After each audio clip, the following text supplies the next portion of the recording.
Nous sommes dans la joie d'être dans la maison de notre Père. Katika furaha kwa nyumba ya Baba. Je vais prier. Nitaomba. Miséricorde insondable, Dieu d'amour. Warema, mashimwa rema kuchimura Mungu wa mapendo. Nous avons besoin de toi ce soir. Tunakuhitaji magharibi. Que ce peuple entende ma voix mais ta parole. Hao watu wasikie sauti yangu lakini neno lako. Viens nous en aide. Wewe utusaidie. Viens faire de grandes choses parmi nous. Wewe ufanye vikubwa katikati yetu. Puisses-tu m'accorder ton esprit et ta parole. Basi unipatie roho na neno lako. Au nom de Jésus-Christ. Mujina la Yesu Kristo. Pour l'édification de ton peuple. Njoo ya kujengwa kwa watu wako. Nous sommes à la fin. Tuko kumwisho. Tu es en train de faire les derniers finissages. Unafanya makazi ya mwisho. Pour que ton édifice soit fin prêt. Ili kazi yako ipate kuwa tayari. Merci de nous accorder cela. Aksanti kwa kutupatishia hayo. De Jésus-Christ. Mujina la Yesu Kristo. J'ai besoin que tu accomplisses quelque chose encore ce soir. Napenda utimize kitu moja Viens faire parmi nous des miracles. Uya utende katika Viens faire des grandes œuvres ce soir. Uya ufanye makazi mkubwa Nous en avons besoin, Seigneur. Tunahitaji Bwana. Au nom de Jésus-Christ, nous demandons, Seigneur. Mujina la Bwana tunaomba hivi. Amen. Mettons-nous debout pour connaître la parole de Dieu. 1 Corinthiens chapitre 10. 5e et 6e verset. Mais la plupart d'entre eux ne furent point agréables à Dieu puisqu'ils périrent dans le désert. Or ces choses sont arrivées pour nous servir d'exemple afin que nous n'ayons pas de mauvais désirs comme ils en ont eu.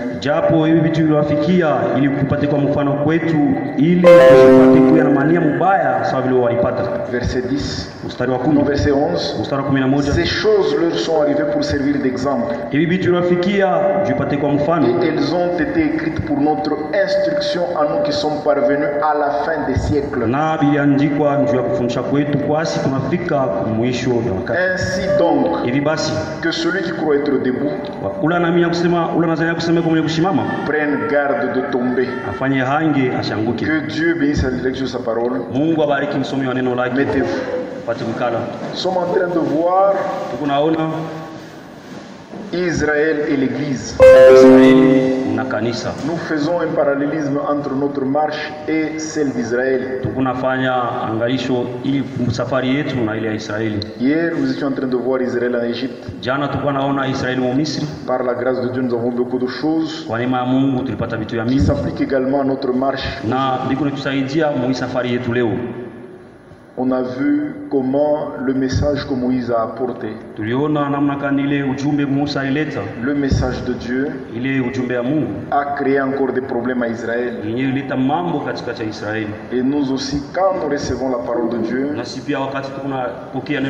cette parole, Pharaon l'a appelée des paroles de mensonges. Un message qui vient de Dieu, mais Pharaon l'appelle un message de mensonge. Alléluia. C'est ce que les gens disent de ce message aujourd'hui. Que nous avons un message de mensonge. Beaucoup de gens pensent que nous plaisantons. On ne plaisante pas. C'est la stricte vérité. Nous sommes directement connectés au trône de Dieu. Et nous vous proclamons les vérités qui nous viennent du ciel. Alléluia. Et après avoir reçu ce message, les Israélites le peuple d'Israël a été encore soumis à une dure servitude. Quand nous croyons aussi, la vie deviendra de plus en plus difficile pour nous. Car Satan utilise toujours les mêmes techniques. Nous serons chassés de nos familles.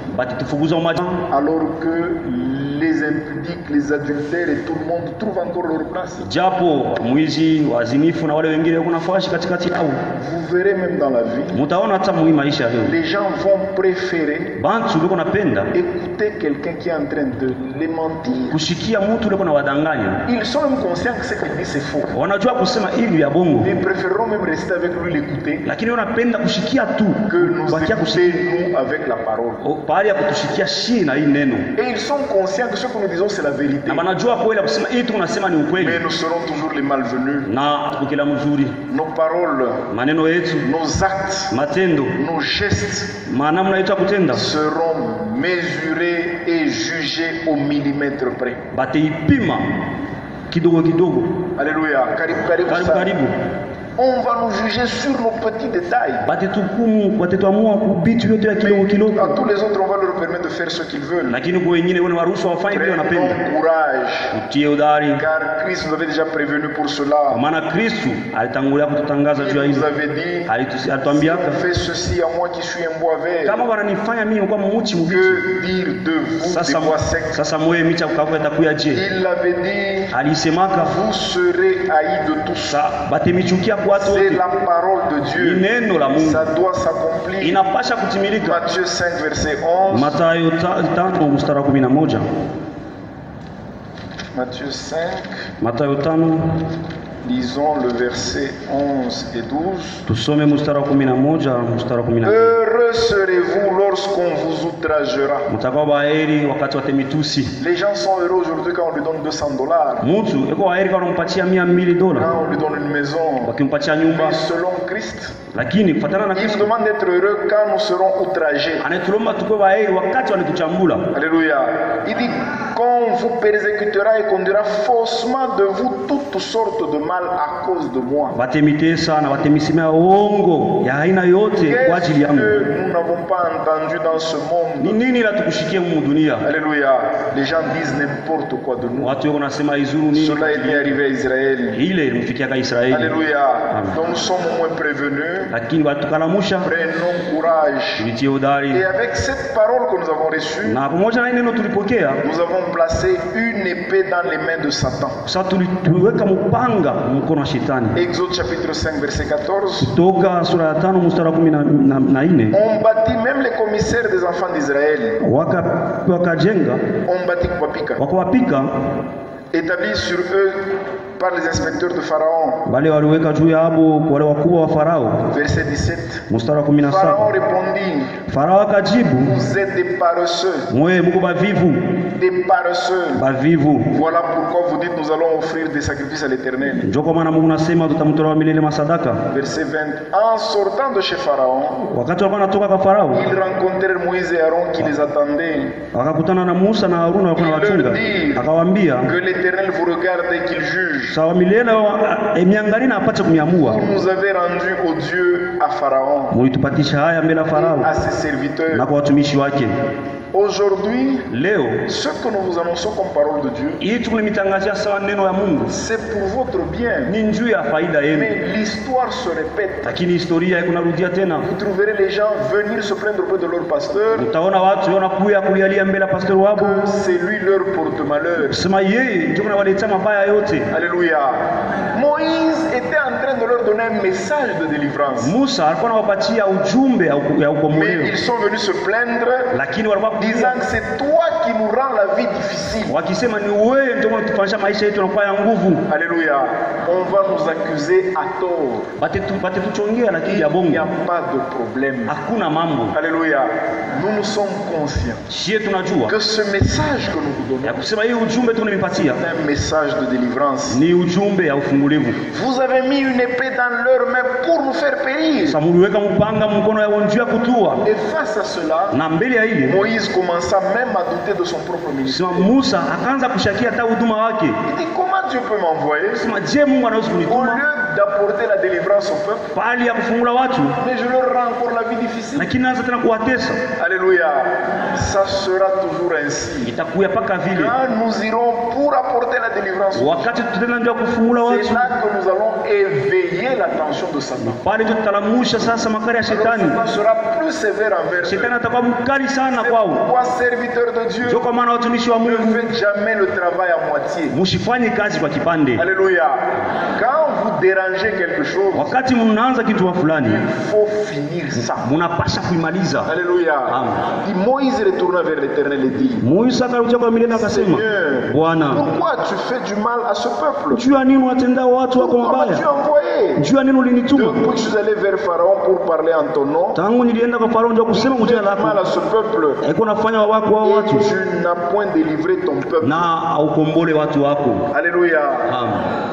Donc regardez l'attitude de Moïse. Il avait une attitude différente du peuple. Quand le peuple a a eu des problèmes, wakati watu walipata mambo, ils sont partis se plaindre vers Pharaon. barienda kwa Chez Farao, Pharaon plutôt. barienda kuulia kwa Et se Farao, plaindre chez Moïse. na walienda pia kwa Musa. Nos plaintes ne vont rien changer à la décision de Dieu. Sawa, vilio vyetu havitabadilisha mipango ya Mungu. Regardez l'attitude de Moïse. Lakini mwangalie maisha ya Musa, L'attitude. hali yake, Quand il a eu des problèmes, wakati alipata il mambo, est venu se plaindre à l'Éternel. alienda kwa Mungu. Alléluia. Amen. Quand nous avons des soucis, Wakati tuko na mangaiko, c'est là le moment d'aller à genoux. ni ile ndio wakati ya kwenda kwa C'est magoti, un moment favorable pour que Dieu nous entende. ndio wakati nafaa ili Mungu apate kutushikia. Ne multipliez pas vos plaintes. Msikuwe na lialia sana, Vos plaintes ne vont rien changer à vos vies. ni kusema vilio vyenu havitabadilisha Le maisha meilleur yenu. endroit où il faut se plaindre, c'est à genoux. Fashi mzuri ile napasha kulia ni kwa magoti. Alléluia. Moïse fit beaucoup de signes en Égypte. Musa Musa alifanya maalama mingi mu Misri. 9 signes. Malama kenda, vous le savez, munaijua. Mais chaque fois qu'il accomplissait un signe, lakini kila wakati alikuwa anafanya alama moja, Pharaon endurcissait davantage son cœur. Farao alikuwa anafanya moyo wake mgumu. C'est pourquoi il faut faire attention. Kama anapaswa kukiwaange. Je vous ai dit quelque chose hier. Nimeambia kitu kimoja jana. Tout ce que Dieu fait, sema yote ile Mungu anafanya, ça n'aide que les véritables élus. Ikunasaidia tu paka wateule wa kweli. Par contre, ça endurcit davantage d'autres personnes. Kwa kuwa inafanya moyo mgumu watu wengine. Qu'est-ce que ce mouvement pentecôtiste a donné aux gens? Sasa ile mouvement ya pentecôtiste ililetea nini kwa watu? À part les amener encore davantage dans le péché. Isipokuwa tu kuwapeleka zaidi muzambi. Ça ne les a pas approchés de Dieu. Regardez les miracles qu'ils ont accomplis. Mwangalie miujiza ile walitimiza. Ça ne les a pas accomplis de Dieu. Et ça ne les a pas approchés de Dieu. Haikuwakaribisha mbele ya Mungu. Ça les a par contre éloignés davantage. Lakini kwa kuwa iwapeleka mbali. Chaque chose parmi nous. Lakini kila kitu katikati yetu nous aide encore à nous approcher davantage de Dieu. Ikutusaidia kabisa kumkaribia Mungu. C'est pourquoi le plus grand miracle que Dieu a fait dans nos vies. Ndio kwa maana muujiza mkubwa ile Mungu alifanya ndani ya maisha yetu. Faire de nous des péchés, nous tirer de la boue du péché. Ni kututosha muzambi. Faire de nous des enfants de Dieu. Kufanya nasi wana wake. C'est le plus grand miracle que Dieu a fait. Ile ndio muujiza mkubwa ile Mungu alifanya. Nous étions des pécheurs. Sisi tulikuwa watenda dhambi. Aujourd'hui nous sommes des enfants de Dieu. Leo tuko wana wa Mungu. Alléluia. Amen. Si vous n'avez jamais vu dans votre vie un saint, kama mmeonaka maisha ni mtakatifu, voici un qui est devant vous en train de vous parler. Tazame moya eko mbele yenu na kuzungumza na ile ni muujiza. Alléluia. Amen. Dieu fait d'un pécheur un saint. Sasa Mungu anafanya mtenda dhambi anakuwa mtakatifu. Alléluia. Un fils de Dieu. Mwana wa Mungu. Et Moïse a accompli beaucoup de miracles. Na Musa alifanya miujiza mingi. Des miracles époustouflants. Miujiza kushangaisha. Alléluia. Des miracles vraiment qui ont bougé l'Égypte. Sema ile miujiza ilitingiza hata Misri. Aucun d'eux n'avait fait relâcher Pharaon. Lakini hakuna hata ile alama ilifanya Farao akatupachilia. Mmoja tu. Qui n'était même pas extraordinaire. Yenyewe kwa hata ya kushangaisha. C'était quelque chose de courant de chaque jour. Ilikuwa tu alama moja kufanya kila siku. Chaque jour en Égypte il y avait des morts. Kwa sababu kila siku Misri kulikuwa watu walikuwa enterrés déjà. Walikuwa wanazika watu. Mais Dieu lakini Mungu a accompli ce miracle. Alifanya ile muujiza. La mort des premiers-nés. Sema lufu la Quand ce miracle a été accompli, Pharaon était obligé de lâcher Israël. Farao alishurutisha kuacha Misri. De même, dans nos vies, un seul miracle oblige Satan d'abandonner son emprise sur nous. C'est le miracle de Golgotha. La mort de notre premier-né. C'est le seul grand miracle qui fait que Satan est obligé de lâcher.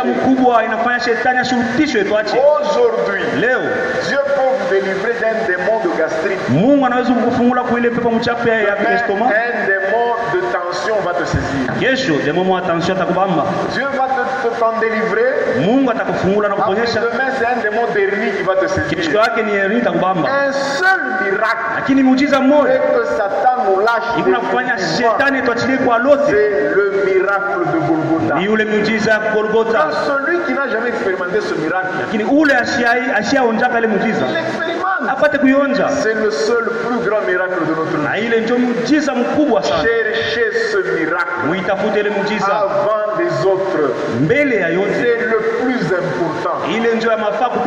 Aujourd'hui, je peux voir la couleur ici. Dieu peut me guérir.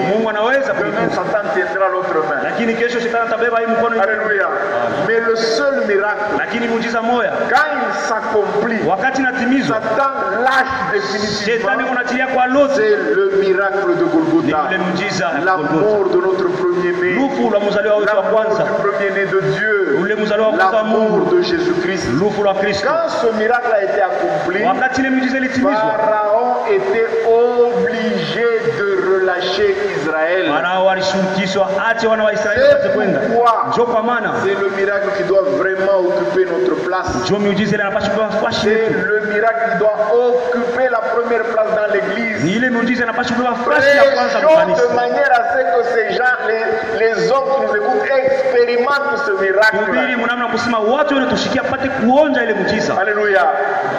On peut prêcher pour que les gens expérimentent la guérison, c'est très bien. Mais s'ils n'ont pas expérimenté le miracle de Golgotha, lakini kama bayaonja ile muujiza ya Golgotha, batarudia mdunia, ils vont encore rentrer dans la maladie, batarudia magonjwa, ils vont encore rentrer dans le péché. Batarudia tena mzambi. Prêchons de manière à amener l'église à expérimenter l'œuvre de la croix. kanisa wapate kuonja ile kazi ya msalaba. Alléluia. C'est pourquoi beaucoup de gens qui ont cru à ce message watu wengi wale wanaamini ujumbe ne sont pas encore sauvés parce qu'ils n'ont pas mis en avant ce miracle. Alléluia. Ils ont parlé de Kentucky, ils ont parlé de ceci, ils ont parlé de cela, sans faire allusion au miracle de Golgotha. C'est pourquoi les gens sont passés à côté du salut. Alléluia. Prêchons de manière à ce que les gens voient Jésus-Christ. C'est le seul miracle qui fera relâcher Satan. Vous aussi expérimentez l'œuvre de la croix. Vous expérimentez toutes ces choses. Mais si vous n'avez pas encore rencontré Jésus-Christ, ça ne sert à rien. Alléluia. Et tous ceux qui ont mis ce miracle à côté sont encore sous l'emprise des démons et ne sont jamais libérés d'Égypte. Ils sont encore en Égypte parce qu'avant ce miracle, Satan n'avait pas relâché Israël. Alléluia. C'est la même chose pour nous. Sans ce miracle dans l'église, Satan ne relâchera jamais les hommes et les femmes. Passer à la croix d'abord. Alléluia. Et expérimenter le miracle de Golgotha. Après, ils ont quitté l'Égypte, ils ont été relâchés. Maintenant, on va les voir à la mer Rouge. Deuxième point, Israël à la mer Rouge. Exode 14, verset 5. Quand on les a libérés, ils sont partis. Et en quittant l'Égypte, ils ont même commencé à arracher les bijoux des Égyptiens. Dieu avait promis. Il les enrichirait comme ça. Alléluia. Les Égyptiens étaient obligés même de leur céder leur richesse. Les Égyptiens étaient sans force. Car nous amenons Satan à la croix, il est obligé de céder. Certains quartiers qu'il avait déjà pris en otage. Alléluia, il est obligé de céder. Les Égyptiens avaient cédé. Mais faites attention. Quand ils sont arrivés à la mer Rouge, qu'est-ce qui est arrivé? On annonça au roi d'Égypte que le peuple avait pris la fuite. Frère, la Bible, c'est la parole de Dieu. Tout est dedans. Mais on ne fait pas attention en lisant la parole. C'est Pharaon qui les a relâchés de plein gré. Il ne les a même pas relâchés, il les a même chassés. Ils sortaient. Alléluia. Après un moment, la version change. On vient lui dire que ils ont pris la fuite. Alléluia.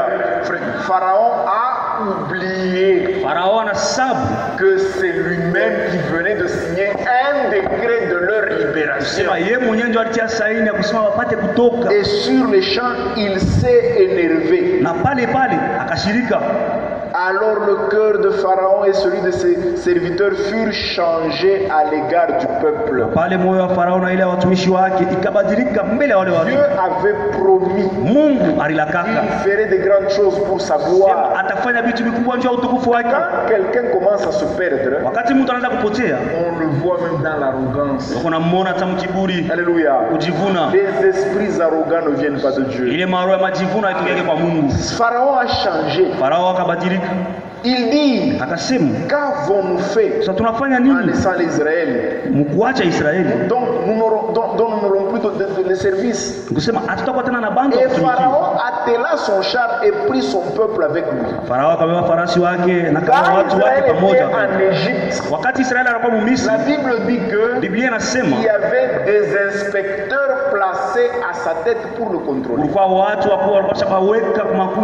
Mais quand Israël s'est mis en route vers Canaan, ce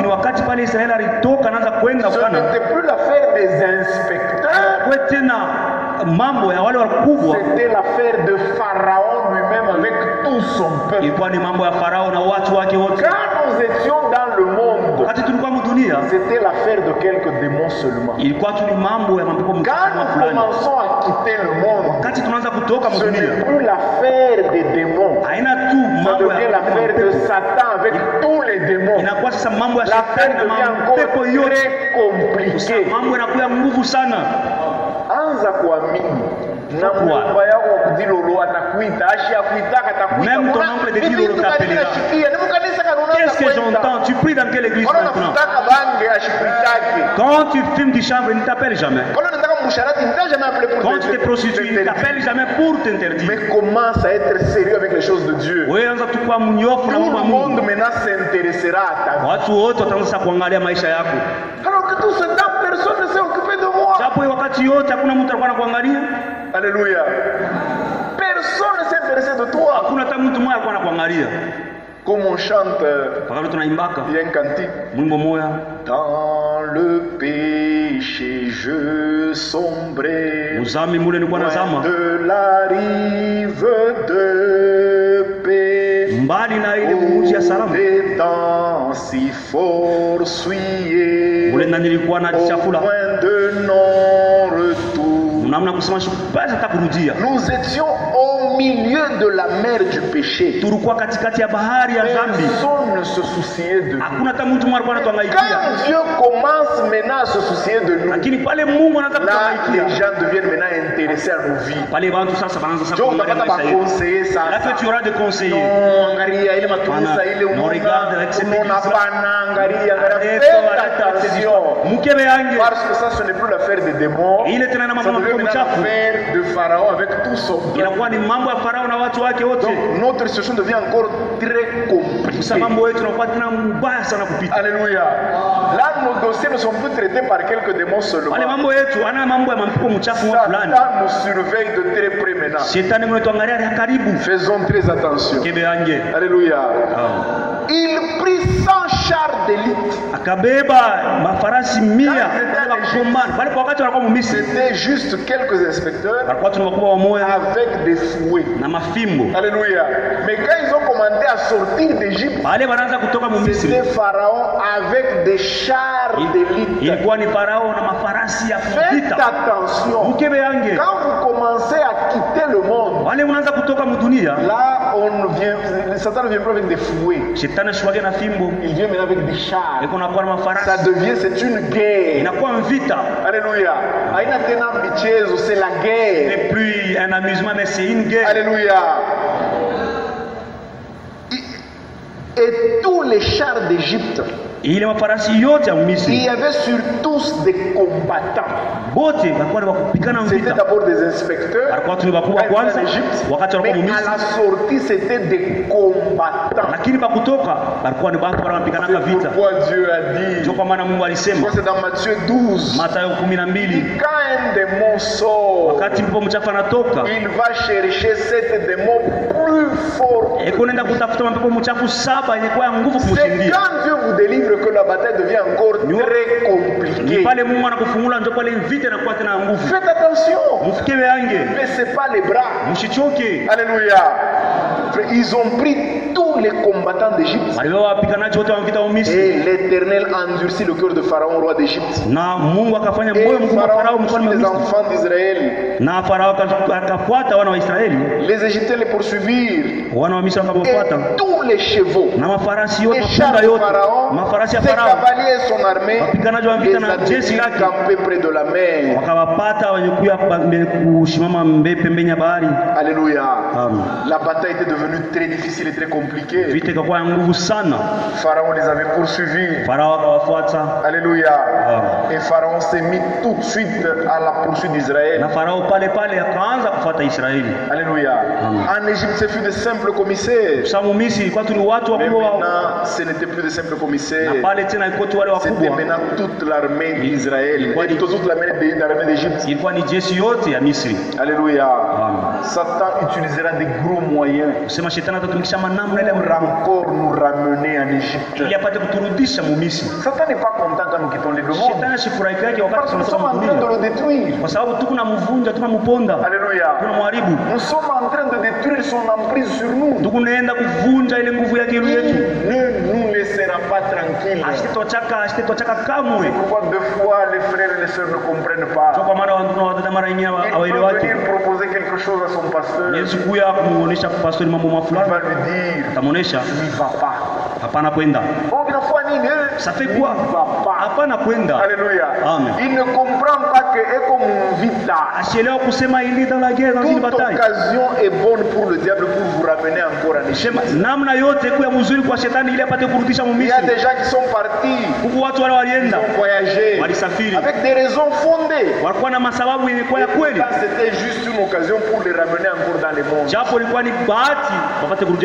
On pouvait leur dire ne voyage pas. Oh, mais contre voyage, contre voyage, nous sommes jaloux de ta vie.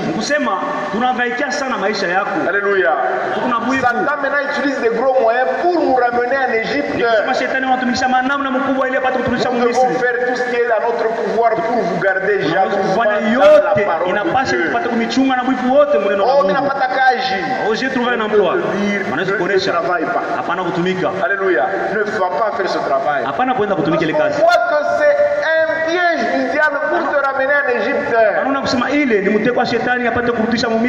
Mais deux fois les gens ne comprennent pas. Ils vont s'entêter, ils vont le faire quand même, mais ils vont le payer. Satan n'est pas notre ami. C'est un vieux combattant. Alléluia. Un combattant très rusé. Et il a déjà mis tout son arsenal pour nous faire tomber. Alléluia. C'était comme ça que cela s'était passé. Et vous connaissez ce qu'il y avait. Les Égyptiens avaient poursuivi Israël dans la mer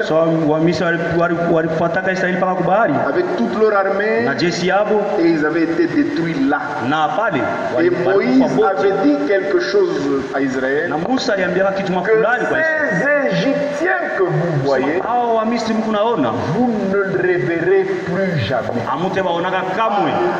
On n'a jamais de fois pris la portée de cette écriture.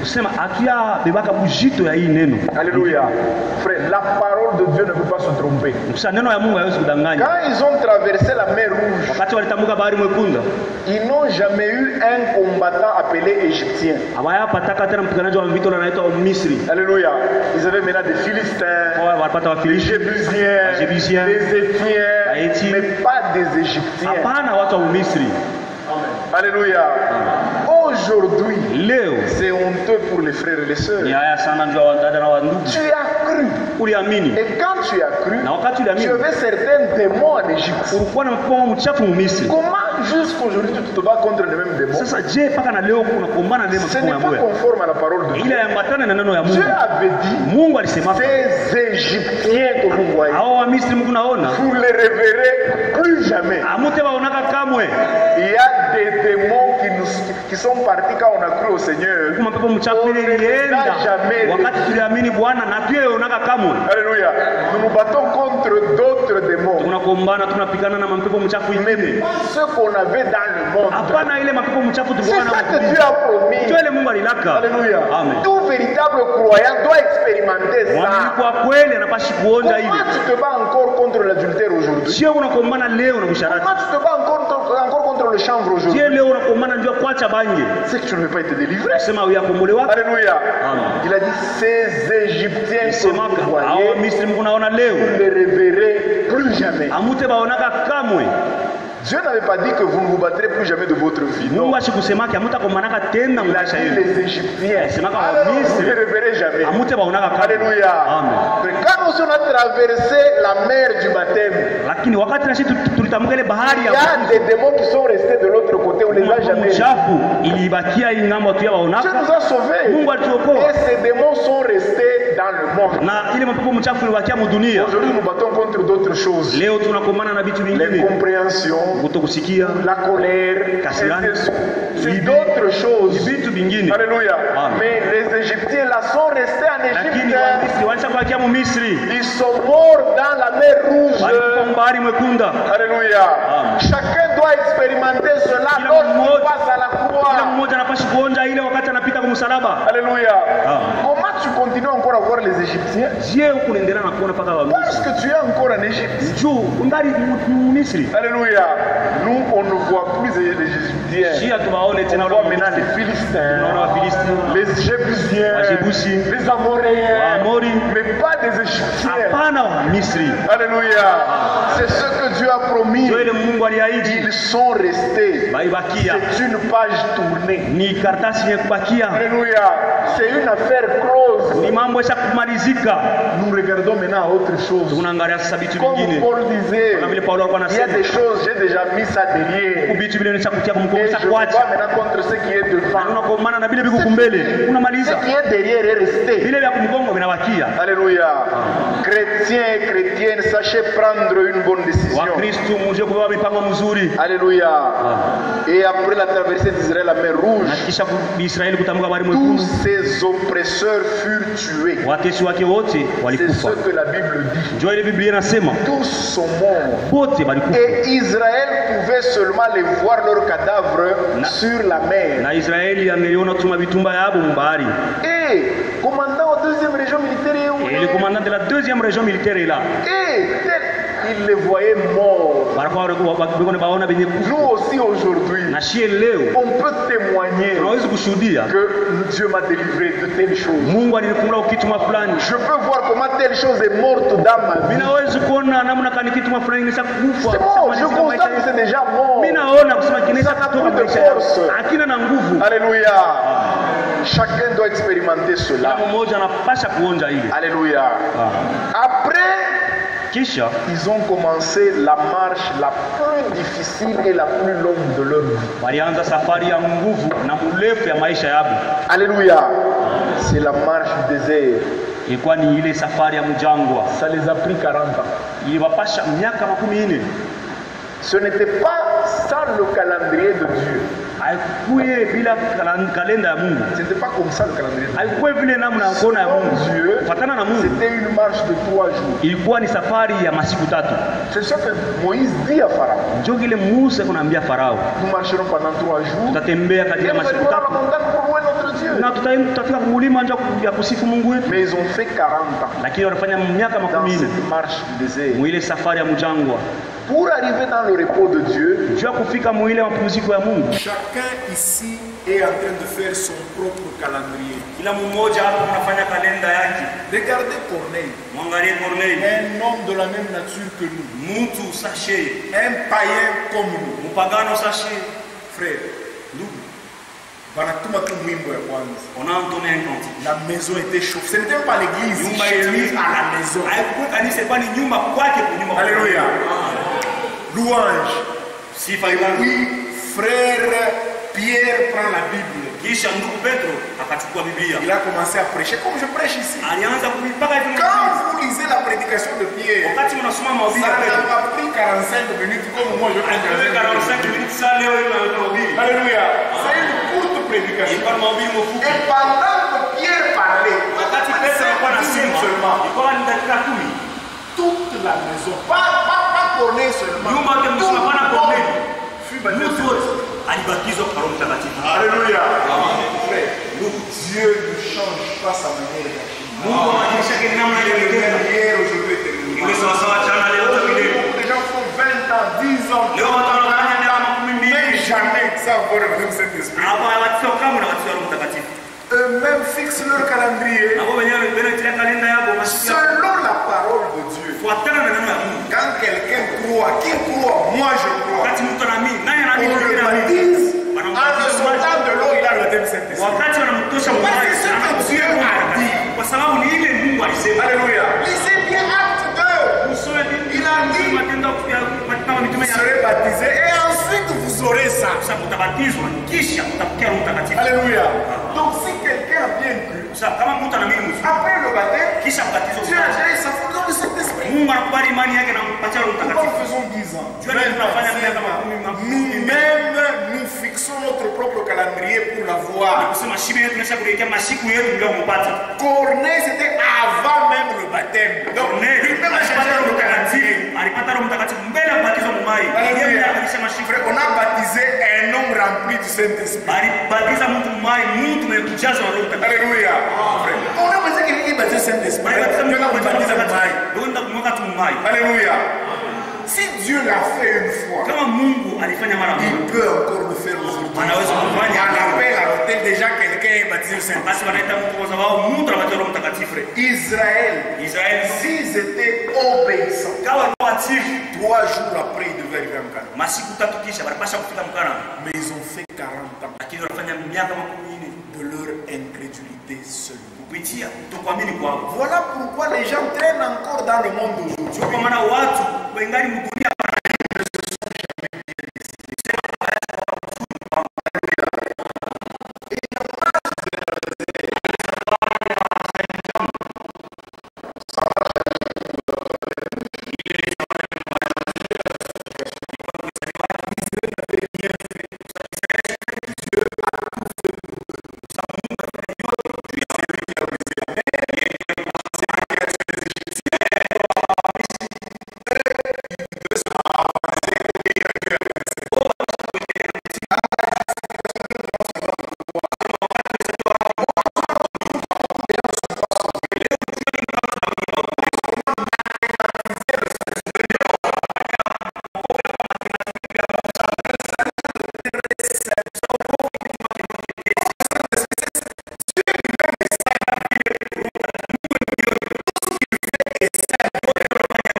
C'est un Père miséricordieux. Il nous écoute. Alléluia.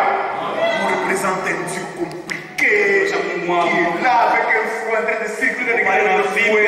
C'est un Père bon. Même quand il nous fouette, toujours avec amour. Alléluia. Frère, ils arrivent. Et plutôt la justification. Simple. Christ est mort. Crois seulement qu'il est mort pour toi. Amen. Crois seulement sur son Dieu. Je ne fais rien. Tu ne feras rien. Et les gens pensent que c'est trop facile pour être vrai.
Nous sommes toujours les mêmes personnes, mais sauvés. Alléluia. Rien de compliqué. Il est sauvé. Alléluia. Alléluia. C'était le même peuple d'Israël.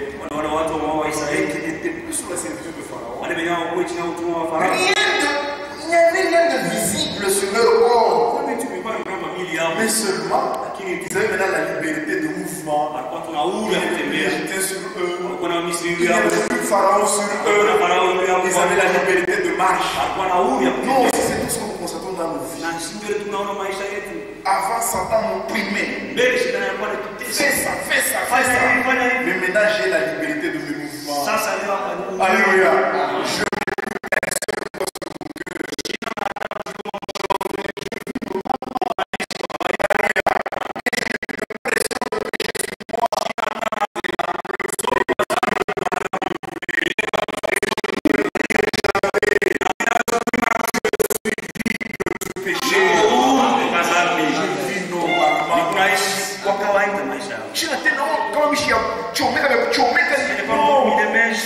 Je me sens libre. Je ne sens aucun poids. Je n'ai aucun poids sur moi. Alléluia. C'est la je me sens libre. Je me sens léger. Ils se sont sentis libres et légers. Et ils ont même chanté un cantique. Ils ont dansé. Ils ont crié. Personne n'est venu leur dire faites des bruits. Alléluia. Ces choses ont changé. Ils se roulent par terre. Personne ne vient les interdire. Ah, nous sommes libres. Alléluia. Mais c'était tous les mêmes personnes. Mais quelque chose avait changé dans leur vie. Parce que si quand nous passons de l'autre côté de la mer, nous avons constaté que quelque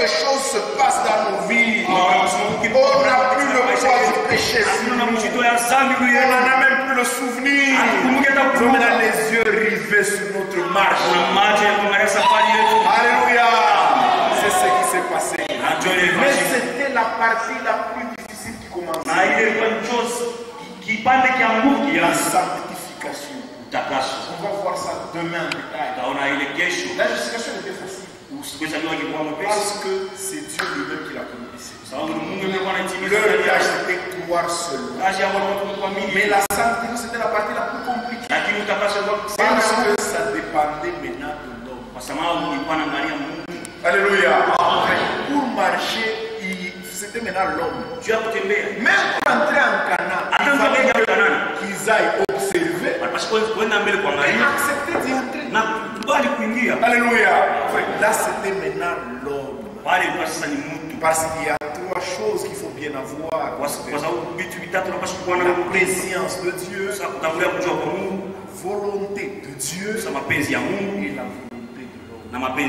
Là maintenant c'était la phase de la volonté de l'homme. Dieu devait les amener à l'achèvement après leur obéissance. Et dans l'obéissance, nous exerçons notre volonté. Dieu était là, il leur donnait sa parole. Il était obligé de faire agir.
Ne sera pas toujours rose. Tout ne sera pas toujours droit. Nous passons dans la phase la plus difficile de notre marche. C'est difficile. Tout sera compliqué. Mais le chemin du calvaire, il est étroit et périlleux. C'est un chemin solitaire, difficile et ténébreux. Alléluia. Un chemin difficile. Et il devait affronter cela. Eux, ils devaient affronter cela. Mais malheureusement, déjà ils ont commencé par se plaindre. Que Dieu vous bénisse.